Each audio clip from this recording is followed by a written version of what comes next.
Hi friends, నేను మీ దేవి. Happy మా వంటిల్లు నా వ్లాగ్స్లో ఈరోజు మా వంటింట్లో మీ అందరి కోసం నేను చేసి చూపించబోయే recipe puri with paneer butter masala చేస్తున్నాను. ఇది నేను ఈరోజు మా ఇంట్లో డిన్నర్ ప్లాన్ చేస్తున్నాను. క్లైమేట్ చల్లగా ఉంది, వర్షం పడుతుంది, అందుకని కొంచెం స్పెషల్గా ఈరోజు ఈ కాంబినేషన్ ట్రై చేస్తున్నాను.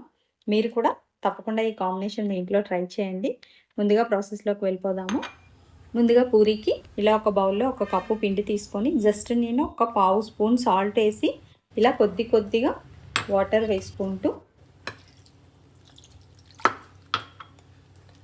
పిండిని స్మూత్గా ఈ విధంగా కలిపి పక్కకు పెట్టేసుకుంటాను. చూడండి, ఇలా కలుపుకుంటే సరిపోతుంది. ఇలా కలిపిన ఈ పిండిని కర్రీ చేసుకునే వరకు మనం నీట్గా మూత పెట్టి క్లోజ్ చేసేసి పక్కకు పెట్టేద్దాము. ఇప్పుడు కర్రీ ప్రాసెస్లోకి వెళ్ళిపోదాము.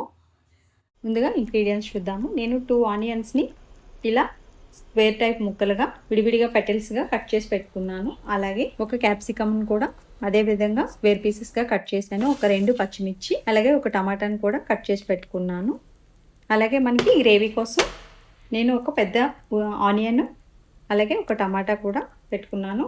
ఒక 10 వరకు జీడిపప్పులు, అలాగే ఒక 200 గ్రామ్స్ పన్నీర్ పీసెస్. ఇప్పుడు ప్రాసెస్లోకి వెళ్ళిపోదాము. స్టవ్ ఆన్ చేసుకొని ఈ విధంగా ప్యాన్ పెట్టి 1 స్పూన్ ఆయిల్ పోసుకుందాము.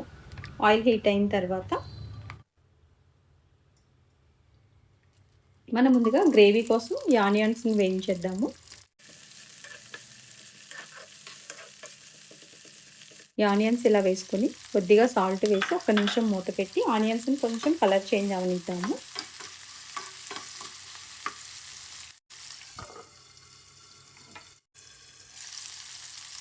ఇప్పుడు ఇలా కలర్ చేంజ్ అయిన తర్వాత ఈ టమాటా ముక్కల్ని కూడా వేసేసి మరో నిమిషం మగ్గనిద్దాము.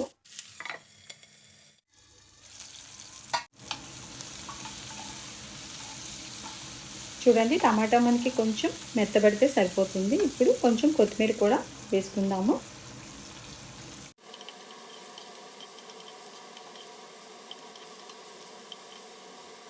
వేసుకొని ఈ జీడిపప్పును కూడా ఇలా వేసేసి ఒక్కసారి కలిపేసుకొని స్టవ్ ఆఫ్ చేసేసి మనం చల్లారిన తర్వాత దీన్ని మెత్తగా పేస్ట్ చేసి పక్కకు పెట్టేసుకుందాము. అలాగే ఇదే ప్యాన్లో మరో స్పూన్ ఆయిల్ పోసుకొని ఆయిల్ హీట్ అయిన తర్వాత ఈ ఆనియన్స్ పీసెస్ వేసుకొని చిటికెడు పసుపు వేసి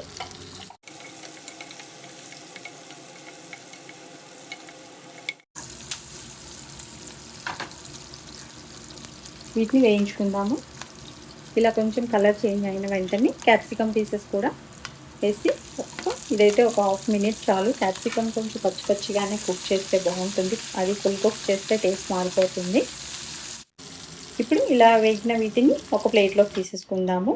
ఇప్పుడు మళ్ళీ ఇదే ఆయిల్లో ఈ పన్నీర్ని కూడా వేసి మరో చిటికెడు పసుపు వేసి పన్నీర్ని కూడా కొంచెం అటు ఇటు టర్న్ చేస్తూ కొంచెం కలర్ చేంజ్ అయ్యేలాగా వేయించుకుందాము. మరీ క్రిస్పీగా కాదు, జస్ట్ మనకు పాలు స్మెల్ అనేది కొంతమందికి నచ్చదు. లేదు కావాలి అనుకుంటే డైరెక్ట్ కూడా వేసేసుకోవచ్చు. నేనైతే మా ఇంట్లో ఇలానే చేస్తాను. చూడండి, ఈ విధంగా కొంచెం కలర్ చేంజ్ అయిన తర్వాత ఇదే ప్లేట్లోకి పన్నీర్ పీసెస్ని కూడా తీసేసుకుందాము. ఇప్పుడు కర్రీకి మరో స్పూన్ ఆయిల్ వేసుకొని ఆయిల్ హీట్ అయిన తర్వాత 1/2 స్పూన్ జీరా, అలాగే ఒక 1/2 స్పూన్ సోంపు కూడా వేసి ఇవి వేగిన వెంటనే ముందుగా మనం గ్రైండ్ చేసుకున్న ఈ పేస్ట్ని ఈ విధంగా వేసేసుకుందాము. వేసి కొద్దిగా వాటర్ పోసి బాగా కలుపుకుందాము. ఇప్పుడు కర్రీకి సరిపడా ఒక 1/2 స్పూన్ సాల్ట్, అలాగే 1 స్పూన్ ధనియా పొడి, ఒక 1/2 స్పూన్ జీరా పొడి కూడా వేసి ఒక్కసారి స్పైసెస్ అన్నీ బాగా మిక్స్ అయ్యేటట్టు కలుపుకుందాము. అలాగే 1 స్పూన్ రెడ్ చిల్లీ పౌడర్ కూడా వేసేద్దాము. ఇలా వేసేసి ఒక్కసారి ఇవన్నీ బాగా కలుపుకొని కొంచెం ఆయిల్లో మగ్గనిద్దాము. మూత పెట్టి మధ్యలో కలుపుకుంటూ ఉండండి. ఇప్పుడు దీంట్లో ఒక 1/2 స్పూన్ అల్లం వెల్లుల్లిపాయ పేస్ట్ కూడా వేసేసి మరో 2 నిమిషాలు సిమ్లో పెట్టి మగ్గనిద్దాము. మధ్యలో గ్రేవీ మాడిపోకుండా చూసుకోండి.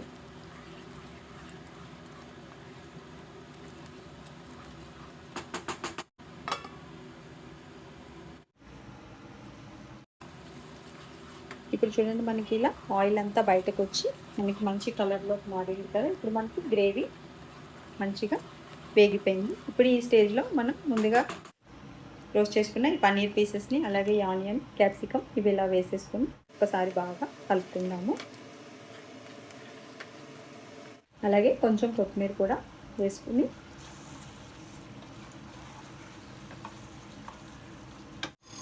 ఒక పావు స్పూన్ గరం మసాలా వేసేసుకుని ఒకసారి ఈ విధంగా కలుపుకున్నాక ఒక 2 స్పూన్లు ఫ్రెష్ క్రీము.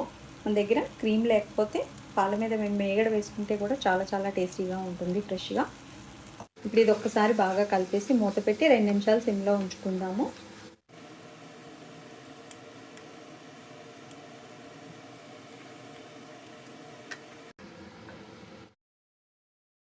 చూడండి, మనకి కర్రీ మంచి కలర్ఫుల్గా రెడీ అయిపోయింది.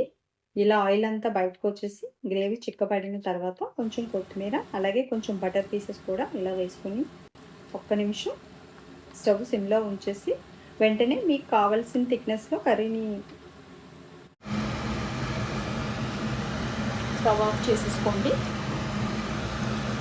చూడండి, మనకు కావాల్సినట్టు రెడీ అయిపోయింది పన్నీర్ బటర్ మసాలా. ఇప్పుడు ఇది ఇలా పక్కకు పెట్టేసి పూరీ రెడీ చేసేసుకుందాము. ముందుగా మనం తడిపెట్టుకున్న పిండిని ఇలా చిన్న చిన్న ఉండలుగా మీకు కావాల్సిన సైజులో తీసుకొని పూరీలు ఒత్తుకుందాం ఈ విధంగా.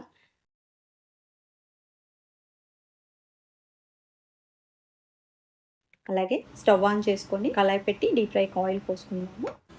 ఆయిల్ మరి పొగలొచ్చే వరకు ఉండకుండా కావాల్సిన టెంపరేచర్ వచ్చిన తర్వాత ఈ విధంగా ఈ పూరీని వేసి స్టెయినర్తో ఇలా ప్రెస్ చేసి రెండో సైడ్ తిప్పితే మనకు పూరీలు ఈ విధంగా పొంగుతాయి.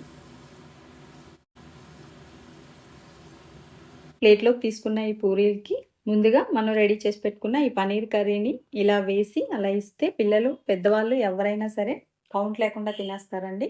తప్పకుండా ఈ కర్రీ మీ ఇంట్లో కూడా ట్రై చేయండి. చాలా చాలా టేస్టీగా ఉంటుంది. మనం హోటల్కి వెళ్ళకుండానే హోటల్ టేస్ట్ ఎంజాయ్ చేస్తూ తినొచ్చు. ఈ వీడియో మీకు నచ్చినట్లయితే లైక్ చేయండి. ఇంకా బాగా నచ్చితే షేర్ చేయండి. సబ్స్క్రైబ్ చేయటం మర్చిపోకండి. Thank you.